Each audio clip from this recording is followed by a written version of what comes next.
going to begin with reaction to that mistrial in South Carolina, where former officer Michael Slager was on trial for killing an unarmed black man. The deadlock came after several days of jury deliberations. And ABC's Steve Osunsami is on the scene for us there in Charleston. Good morning, Steve. Good morning to you, Robin. The newspaper here in Charleston says it all. Deadlocked. And it's clear that the streets here listened to the appeals from the Walter Scott family, who begged for peace. It was relatively quiet last night. But Michael Slager wasn't the only one who was on trial here at this courthouse behind me. So was policing in this country and the relationship between police and the black communities that they serve. But for Michael Slager's family, his mother, his wife, his newborn son, this result brought a sigh of relief. Court, therefore, must declare a mistrial in this case. After 4 days of deliberation in this racially divisive case, with jurors deadlocked over murder and manslaughter charges, this mistrial means that this former North Charleston police officer will wake up in his own bed this morning, but still under house arrest and wearing a GPS device on his ankle. Until my family can see justice, no. There's no forgiveness. The only black juror, who was also the foreman, told the judge they just couldn't agree on a decision. 2 of the women on the jury cried. And that's the way our system works. In a statement this morning, the prosecutor says we will try Michael Slager again. The mother of Walter Scott, who was on a phone call with her son when he was killed, silently raised her hands in court, praying for strength. I don't care what man say. I don't care how it looks.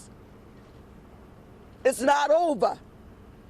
Y'all hear me? It's not over. So God say it's over. The man many think is the lone holdout juror who wrote to the judge that he couldn't in good conscience convict this police officer did not look the judge, the lawyers, or the Scott family in the eye. I'm sure we'll quickly hear from the rest of the jurors who disagree with him what he was saying. Michael Slager is seen in this cell phone video shooting Scott 5 times in the back as he was running away. When he fired the first bullet, Scott had already run 18 feet. But Slager says what the video doesn't show is the fight that happened before. In court, he told jurors that at the time when he started shooting, he thought Scott was a threat. I fired until the threat was stopped, like I'm trying to do. Slager's attorneys aren't commenting this morning. He still has a federal trial that will take place next year, where he is also pleading not guilty. Robin. Steve, I know you were in the courtroom for much of the sessions there. Can you tell us a little bit more about the jury? Well, the racial makeup of the jury is important here, given the fact that race is such an issue in this case. There were 6 white men, 5 white women, 1 African American who was the jury foreman appointed by the African American judge. And I can tell you that you could clearly identify by the body language who that lone holdout juror was. He was visibly at odds with the other jurors. And there was also something else I'd like to point out. Some of the questions they asked, one of them was this notion of self-defense, whether police officers are held to a different standard in that area. The judge told them that there was one rule of self-defense for all people in South Carolina. But, of course, defense lawyers argued that in some states there's a different standard for police officers, that they're given some protections in this area. All right, Steve, thank you very much. And we're going to talk more about this with George. George? Yeah, we've got our legal team here, Dan Abrams and Sonny Hostin, both here right now. And Dan, let me begin with you. The judge said it. This is the way our system works. That juror apparently came under pressure, stuck to his guns. Yeah, and look, and you're told as a prospective juror at the beginning, if you believe something in your heart, stick with your guns. You're supposed to listen. You're supposed to collaborate with the other jurors.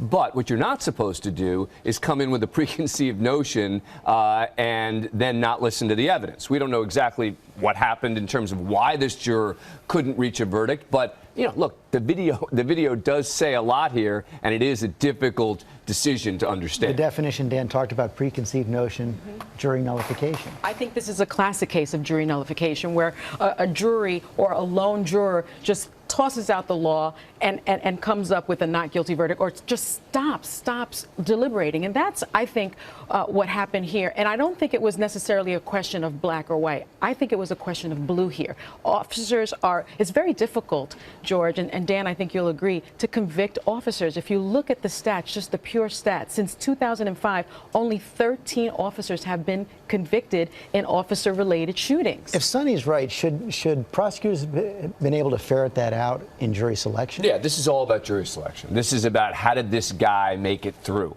onto the jury, because this isn't like a lot of the other police shooting cases. I mean, you can sort of lump them all in together. This is the worst, or certainly one of the worst, I think, that anyone has seen. Because you've got video. Right, you've got a video and you've got him running away.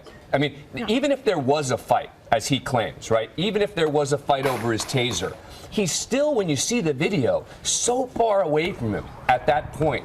To claim that those two are connected, and therefore that at that point he still feels he's in imminent danger, is such a tough argument to make. And not to mention that, this was an unarmed person that was fleeing after a traffic violation. That is not something that you generally see a police officer involved shooting. The judge added voluntary manslaughter didn't seem to make a difference. Well, look, I think the jurors still may have been divided, the other 11, on first-degree murder versus voluntary manslaughter. And I think there's a legitimate discussion, debate to have which one of the two is a more appropriate charge in this case.